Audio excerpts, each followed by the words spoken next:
Ya ampun, robek.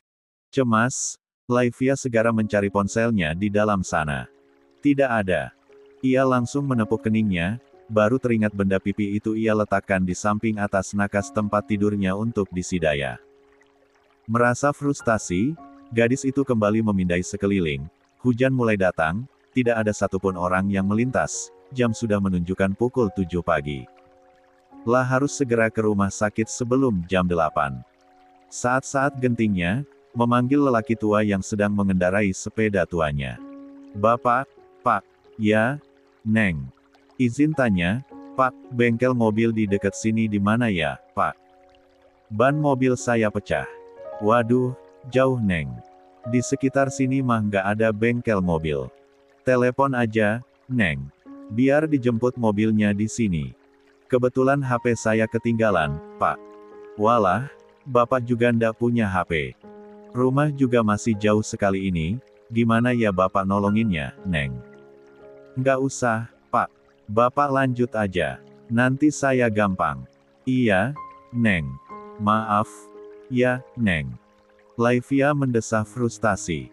Ia benar-benar akan terlambat kalau seperti ini. Sungguh sial. Pikirannya yang kalut bisa berdampak sebesar ini. Ia harus segera menyelesaikan pendidikannya, harus. Ia harus segera pergi bahkan dari negara ini. Kalut, Laivia akhirnya bersandar di badan mobilnya. Menggigiti kuku-kukunya. Ia mulai panik. Tidak ada. 11. Satupun orang yang melintas.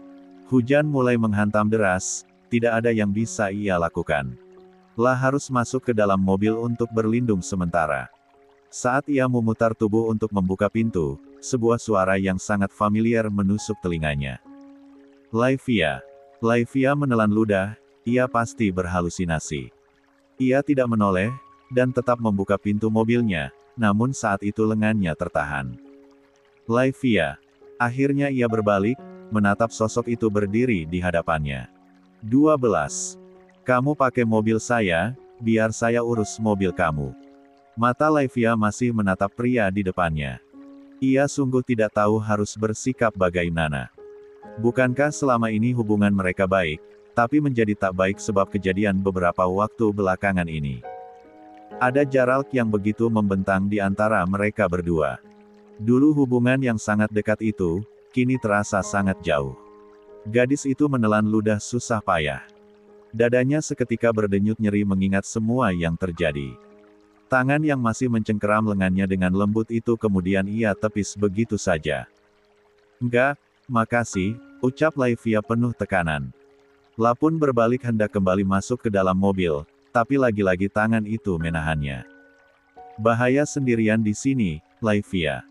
Kamu juga harus kejar jadwal kamu di VK, bukan? Kening Laivia mengerut hebat. Lelaki ini bahkan tahu jadwal jaganya. Otaknya langsung berpikir kalau lelaki ini juga mengawasinya. Berhenti cari tahu tentang semua kegiatan Laivia, Mas. Mas ngikutin Laivia. Bibir yang sangat jarang berbicara jika tidak diperlukan itu terkatup, diam. Yang dituduhkan oleh gadis di depannya itu memang tidak salah. Please, Mas. Cukup. Laivia masih berusaha menekan semua yang bergejolak dalam dadanya. Jangan muncul di hadapanku lagi. Kamu udah nggak perlu jagain aku lagi. Ada hal yang lebih penting yang harus kamu pedulikan. Kamu yang terpenting Laivia. Kedua tangan Laivia terkepal di samping tubuhnya, napasnya mulai tidak beraturan. Desakan dalam dadanya itu seolah dipaksa untuk dimuntahkan. Tidak ingin terlibat adu debat, Laivia kembali memutar tubuh untuk masuk ke dalam mobil, tapi kali ini pergelangan tangannya yang malah ditahan. Cukup, Mas. Teriak Laivia pada akhirnya sambil menghempas tangan itu dari pergelangannya. Kenapa Mas Aksa nggak ngerti? Diam. Bibir itu hanya bisa diam bagai pecundang. Istri kamu bahkan sedang hamil, dan kamu masih sibuk ngawasin perempuan lain. Telunjuk Laivia menyentuh-nyentuh pelipisnya sendiri. Mikir, Mas. Mikir.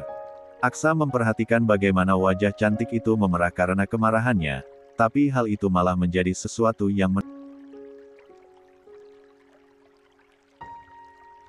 menarik di matanya. Laivia tetaplah Laivia. Dia gadis berhati baik yang peduli dengan perasaan orang lain. Bahkan tidak jarang, sampai mengorbankan dirinya sendiri. Saya hanya menawarkan bantuan. Kamu nggak akan bisa menemukan solusi sendirian di sini. Laivia melirik jam yang melingkar di pergelangan tangannya, ia harus segera ke rumah sakit sekarang. Aku bisa nemuin solusi. Cukup kamu pergi dari sini, Mas. Entah untuk keberapa kalinya, Laivia yang akan masuk ke dalam kendaraannya kembali ditahan oleh tangan. 13. Besar itu. Di sini banyak preman, Laivia. Preman gak lebih menakutkan daripada kamu, Mas. So, stop. Please, stop. Apa mau kamu sebenarnya? Mudah. Aksa meraih kunci mobilnya di dalam saku celananya, memberikannya pada Laivia. Terima bantuan dari saya. No, I don't want to. Don't be stubborn, Lia. What? Laivia tidak habis pikir dengan tindakan Aksa. Lelaki itu, apa yang dia inginkan sebenarnya? Bagaimana dia bertindak seperti ini padanya sedangkan istrinya pun sudah berhasil ia hamili? Ini tidak akan menjadi panjang jika kamu menyudahi, Laivia. Go. Aksa melirik pada kunci mobil yang ada di telapak tangannya. Saya nggak akan pergi dari sini sebelum kamu aman. Laivia menggeleng tidak percaya. Are you out of your mind? Kesal, Laivia kembali mencoba untuk masuk ke dalam mobilnya, dan itu sia-sia. Lelaki itu tetap menahannya sampai tubuh mereka saling berbenturan sebab tarikan yang terlalu kuat. Hujan semakin deras, mereka tidak sadar air yang sedari tadi menyerbu itu membuat pakaian yang mereka kenakan basah. Untuk beberapa saat, mata mereka saling bertaut. Ada banyak hal yang tak tersampaikan di sana. Jangan buat saya bertindak lebih dari ini, Laivia. Diam. Laivia hanya diam dan menahan diri. Kita akan terus seperti ini jika kamu tetap keras kepala. Serbuan rasa sakit itu pelan-pelan menjalar. Bayangan wajah Intan berkelebat di kepalanya. Terlebih janin yang bersemayam di rahim wanita itu. Mengingatnya, membuat Laivia seketika meradang. Aksa memaksa dirinya untuk menampilkan sisi lain. Dirinya. Sekali lagi, Aksa. Sekali lagi kamu paksa aku nggak akan segan-segan sama kamu. Just do it. Kembali mengepal tangan halus itu kuat-kuat. Lelaki di hadapannya ini seolah menggerus kesabarannya sampai ke dasar. Lah harus melakukan sesuatu yang lelaki itu benci. Fuck you. Seketika, satu tangan kokoh itu berpindah mencengkeram rahangnya, membenturkan bibir mereka berdua. Aksa menggila, lelaki itu tidak berniat untuk melepaskannya. Bahkan satu tangannya yang lain melingkari punggung kecilnya dan menahannya agar tidak menjauh. Lah berusaha berontak, tapi lelaki itu jauh lebih kuat. Untuk beberapa saat ciuman itu terjadi, ketika lepas, mulut mungil semerah ceri itu kembali mengumpat. 14. Bajingan kamu, Aksa. Kamu brengsek. Kamu pria terbrengsek yang pernah aku kenal. Kap. Lelaki itu kembali melumat dengan gemas. Semakin Laivia memberontak, maka Aksa akan semakin berminat padanya. Hingga pada satu titik, ketika ciuman itu kembali terlepas, tangan Laivia langsung mendarat tepat di pipi. Aksa. Plak. Untuk kedua kalinya, tangannya melayang di wajah tampan lelaki itu. Seluruh tubuhnya sampai gemetar karena amarah yang meledak-ledak. Sosok yang dulu selalu melindunginya itu kini menjadi kemarahan terbesarnya. Ia benar-benar tidak bisa menahan diri. Ini pelecehan. Aku bisa tuntut kamu. Lakukan. Brengsek. Tanpa aba-aba, lelaki yang sudah gemas bukan main itu langsung mengangkut tubuh Laivia layaknya beras di atas pundaknya. Tentu saja saya Laivia langsung memberontak dengan keras. Turunkan aku, Mas. Kamu gila. Kamu gila. Kamu udah nggak waras. Akhirnya Laivia memang diturunkan, tapi di mobil lelaki itu. Tepat di samping kemudi. Ia dipasangi sabuk pengaman dan pintu langsung ditutup. Laivia mencoba keluar, tapi pintu itu tidak bisa dibuka dari dalam. Aksa mengaktifkan sistem keamanan kendaraannya. Tidak lama setelahnya, lelaki itu masuk ke dalam dan duduk di belakang kemudi. Menelepon seseorang di sana.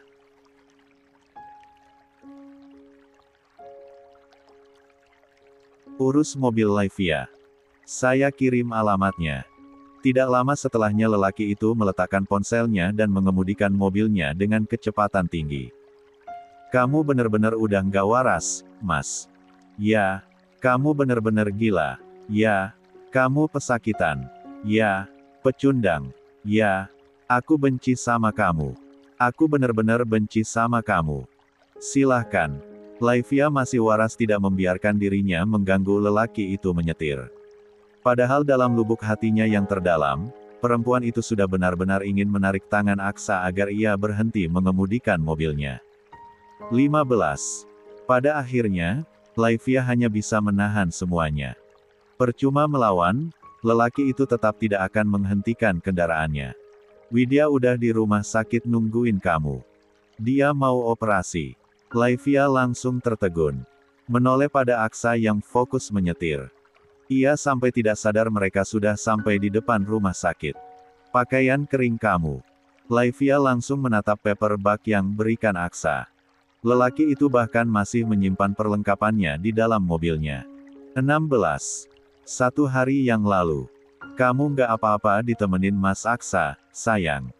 Tanya seorang lelaki yang kini tengah terbaring di rumah sakit. Biar Mas tenang kalau ada yang nemenin. Wanita yang duduk di samping ranjang pasien itu tersenyum. Menggenggam tangan suaminya dengan lembut. Nggak apa-apa, Mas. Mumpung Mas Aksa juga lagi di sini jenguk Mas. Periksanya di rumah sakit ini aja, ya, Mas. Biar nggak jauh-jauh. Iya, sayang. Tanyain kenapa fleknya belum berhenti. Juga tanya obat penguat yang bagus.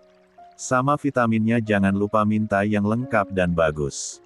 Perempuan manis itu tersenyum sambil mengusap kening suaminya sambil mengecup pipinya. Iya, Mas. Mas Prima nggak perlu khawatir. Nanti Intan tanyain semua yang Mas pesen. Oke. Iya. Maaf Mas nggak bisa nemenin. Kalau aja ini bukan tentang flek itu, mungkin masih bisa nunggu Mas sembuh. Tapi kaki Mas belum bisa digerakin sama sekali. Andai Mas bisa lebih hati-hati berkendara waktu itu, pasti nggak akan begini kejadiannya. Nggak apa-apa. Namanya musibah. Mas istirahat aja dulu. Nanti Intan bakal kasih tahu semua hasil pemeriksaannya ke Mas. Oke, sayang. Lelaki yang sedang mereka bicarakan untuk dimintai tolong itu duduk di sofa dengan tenang. Menunggu interaksi suami istri yang sedang mendiskusikan sesuatu tersebut. Mas Aksa, izin saya minta tolong. Ya, Mas. Tolong temenin istri saya periksa ke dokter. Biar ada yang jaga dan ada yang dengar advice yang diberikan sama dokter. Untuk sesaat sosok itu hanya diam sambil melipat tangannya di depan dada. Sebelum kemudian memberikan satu kalimat singkat. Ya, tapi mungkin saya hanya akan dilaur. Masuk aja, Mas. Intan pernah di poli kandungan. Nanti Mas cukup lihat dari layar aja, nggak usah lihat ke Intan. Iya, Mas. Lelaki yang menjadi suami Intan itu kini menimpali. Nggak apa-apa. Saya juga butuh Mas dengar semua yang dikatakan dokter. Ingat pesan almarhum Bapak, Mas. Mas harus jagain Intan seperti adik Mas sendiri. Jadi mohon maaf kalau saya lancang, Mas. Diam. Lagi-lagi laki-laki itu diam. Dan akhirnya mengabulkan apa yang diminta oleh sepasang suami istri yang hanya hidup berdua saja di Jakarta itu. Seketika ingatannya melayang ke kejadian beberapa bulan yang lalu. Saat mantan ayah mertuanya yang kini sudah berpulang ke pangkuan Tuhan mengajaknya berbicara dengan penuh keseriusan dan berakhir dengan keharuan. Jadi, Nak Aksa tidak mencintai putri Bapak. Diam. Saat itu Aksa hanya bisa diam. Sedangkan Intan yang duduk di sampingnya hanya bisa meneteskan air matanya. Tidak apa, Nak. Tidak apa, kata Nak saja yang sejujurnya. Biar Bapak tenang dan bisa memastikan Intan berada di tangan yang tepat. 17. Kepala yang sedari tadi menunduk itu menarik napasnya dalam-dalam, lalu mengangkat kepalanya untuk menatap mata lelaki parubaya yang kini sedang berada di atas tempat tidur rawatan. Maafkan saya, Pak. Saya salah. Sikap tergesa-gesa saya membuat semua ini terjadi. Sama telah mempermainkan pernikahan ini dan keluarga Bapak. Saya Kalimat Aksa terhenti. Tanpa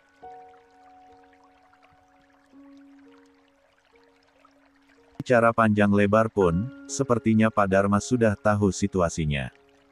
Ayah mertuanya itu hanya bisa menghela napasnya dalam-dalam. Jelas gurat kecewanya begitu tergambar jelas.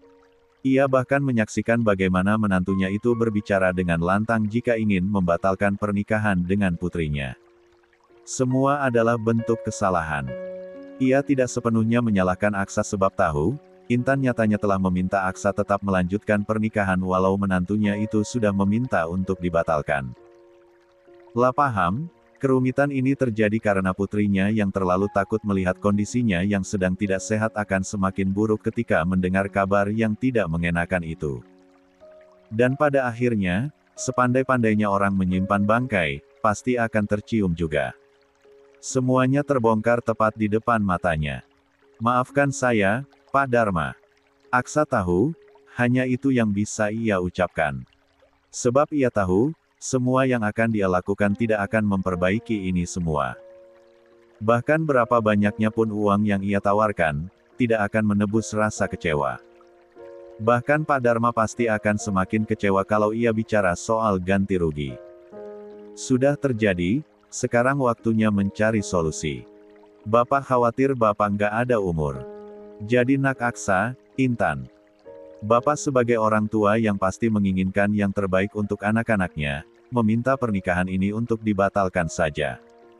Intan masih merunduk, tergugu bersimbah air mata. Hatinya benar-benar terasa sakit. Pemandangan itu jelas tertangkap mata Pak Dharma. Ia pun mengulurkan tangannya untuk menyentuh puncak kepala putrinya tersebut. Nduk, nggak bisa kita memaksakan sesuatu yang seharusnya ndak untuk kita. Kalau seseorang sudah memohon untuk tidak bersama kamu, jangan kamu paksa, Nduk. Kamu yang akan menderita nanti. Kalau begini ceritanya, Bapak merasa dibohongi, merasa diberikan harapan palsu. Lebih baik pahit, Nduk, tapi semuanya berisi kejujuran. Daripada kamu berikan rasa manis, padahal kamu sendiri menelan racun setiap hari. Intan semakin tergugu, membawa tangan sang ayah ke depan bibirnya dan mengecupi punggung tangan lelaki itu. Maafin Intan, Bapak. Inta takut terjadi sesuatu yang nggak baik terhadap Bapak. Bapak tahu, nak. Bapak tahu kamu adalah anak yang baik dan berbakti. Tapi jalanmu salah, Nduk. Tidak seperti ini yang Bapak inginkan. Bapak, tentu ingin lelaki yang cintanya hanya untuk kamu. Utuh tanpa terbagi-bagi sebagai pasangan. Jadi, Nduk, ikhlaskan semua ini ya. Bapak ridho, Bapak tidak akan menuntut apapun darimu. Bapak hanya ingin putri Bapak ini mendapatkan kebahagiaan yang sesungguhnya, diratukan oleh suaminya secara penuh. Bukan yang seperti ini. Intan mengangguk-anggukkan kepalanya sambil masih mengecupi punggung tangan itu. Iya, Bapak. Iya. 18. Jangan melakukan hal seperti ini lagi ke depan, ya, nak. Kamu punya orang tua yang masih lengkap yang bisa diajak cerita dan diskusi. Toh selama ini juga keluarga kita sering mendiskusikan banyak hal. Jangan mengambil segala keputusan besar itu sendirian. Libatkan orang tuamu jika ada sesuatu yang tidak bisa kamu tangani sendiri. Jangan mengambil keputusan besar seperti ini sendirian. Bahaya, Nduk. Sekarang, apa yang kamu tuai dari sana? Hanya air mata, bukan? Maafin Intan, Bapak. Maafin Intan. Sekali lagi maafin Intan. Ndak apa-apa. Kita akan hadapi ini sama-sama. Yang sabar, iya. Lapangkan hati biar semuanya menjadi mudah. Iya, Bapak. Pak Dharma menepuk-nepuk pundak putrinya penuh sayang. Berusaha mengerti dan menerima semua keadaan. Nah, nak Aksa. Silahkan urus semuanya, nak. Kembalikan Intan pada Bapak. Agar statusnya pun bisa terselamatkan. Agar kelak jika ada laki-laki yang benar-benar menginginkannya tahu kalau Intan ini masih gadis. Rahang Aksa mengeras. Ia kembali menghela napasnya dalam-dalam. Ada sesuatu yang menyentuh hatinya. Betapa beruntung lelaki yang mendapatkan Pak Dharma sebagai mertuanya. Lelaki ini sangat bijak dalam menanggapi sesuatu. Baik, Pak. Akan segera saya urus. Lelaki parubaya itu bahkan masih bisa menarik senyuman tulus di wajahnya. Boleh Bapak minta sesuatu, Nak? Silahkan, Pak. Minta apapun pada saya. Bapak ndak akan minta yang macam-macam, Nak. Tapi setelah ini, bisakah Nak Aksa menganggap Intan sebagai keluarga, Nak Aksa? Sebagai saudara perempuan, sebagai adik, jangan ada dendam dan permusuhan di antara kita semua. Biar hidup sama-sama tenang. Kalau Intan belum mendapatkan jodohnya, dan putri Bapak ini tidak dalam jangkauan Bapak, tolong bantu dijaga. Tentu, Pak. Alhamdulillah, terima kasih, Nak Aksa. Bapak tenang sekarang.